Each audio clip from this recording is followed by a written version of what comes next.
ഈ ഒരു നിബന്ധന എന്റെ അടുക്കലുണ്ട്. അഡ്രസ്സിലില്ലാത്ത ആളുകൾക്ക് മറുപടി പറയാൻ അഡ്രസ് ഉള്ള ആളുകളെ കിട്ടൂല. മനസ്സിലായില്ലേ? നമുക്കൊരു അഡ്രസ് ഉണ്ട്. ഞങ്ങൾ സംഘടനകളിൽ പ്രവർത്തിക്കുന്നവരാണ്.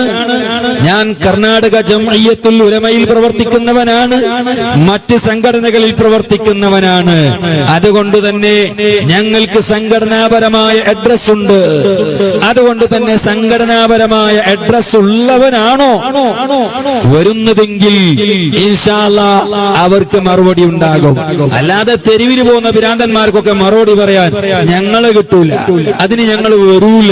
വരുന്ന ആള് ആധികാരികമായ ആളാകണം, അല്ലെങ്കിൽ കേന്നമാകണം. ഇങ്ങനെ ഈ മൂന്ന് വിഭാഗത്തിൽപ്പെട്ട ഏതെങ്കിലും ഒരു ആധികാരിക വ്യക്തി വരുന്നു, അല്ലെങ്കിൽ KSM, അത് കേരളത്തിലെ KNMന്റെ കീഴിലൊരു സംഘടനയാണ്. അങ്ങനെ ഒരു ആധികാരിക അഡ്രസ് ഉള്ള വ്യക്തിയാണോ വരുന്നതെങ്കിൽ ഇൻഷാ അല്ലാഹ് അത് നിങ്ങൾ ഏത് കൊമ്പന കൊണ്ടുവന്നാലും ഇൻഷാ അല്ലാഹ് ഞാൻ അതിന് തയ്യാറാണ്.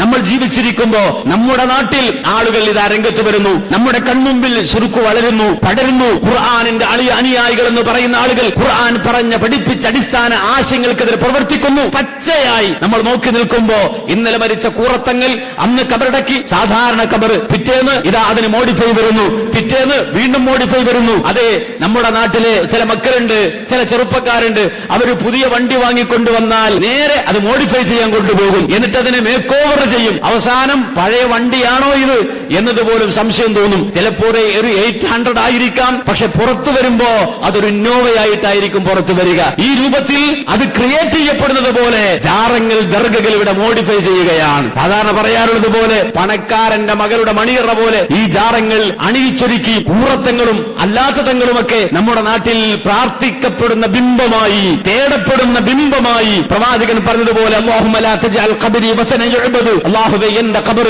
ആരാധിക്കപ്പെടുന്ന ബിംബമാക്കല്ല അല്ലാഹ് എന്ന് ലോകത്തിന്റെ പ്രവാചകൻ പ്രാർത്ഥിച്ചുവെങ്കിൽ ആ പ്രാർത്ഥനയെപ്പോലും അന്വർത്ഥമാക്കുന്ന, അതുപോലും പരിഹസിക്കപ്പെടുന്ന സാഹചര്യത്തിൽ ജാറങ്ങളും മക്ബറകളും ദർഗകളും ഒക്കെ കെട്ടിപ്പൊക്കുന്ന ആളുകൾ വന്ന് സലഫികളെ വെല്ലുവിളിക്കുകയാണ്. ചില ആളുകൾ നമ്മുടെ നാട്ടില് തോക്കോ അത് വടിവാളോ എന്നിങ്ങനെ അറിയപ്പെടുന്ന ചില ആളുകൾ അവര് വെല്ലുവിളിക്കുകയാണ് SKSM-നെ, അവര് വെല്ലുവിളിക്കുകയാണ് സലഫികളെ. നിങ്ങൾ വാദപ്രതിവാദത്തിനുണ്ടോ എന്നൊക്കെ വെല്ലുവിളിക്കുകയാണ്. ഞങ്ങൾ പറയുന്നു, കേരളത്തിന്റെ മണ്ണിൽ കഴിഞ്ഞ ദിവസങ്ങളിൽ അന്തസ്സായി കാന്തപുരം സമസ്തക്കാരെ ഞങ്ങൾ വാദപ്രതിവാദത്തിന് തന്നെ വെല്ലുവിളിച്ചു.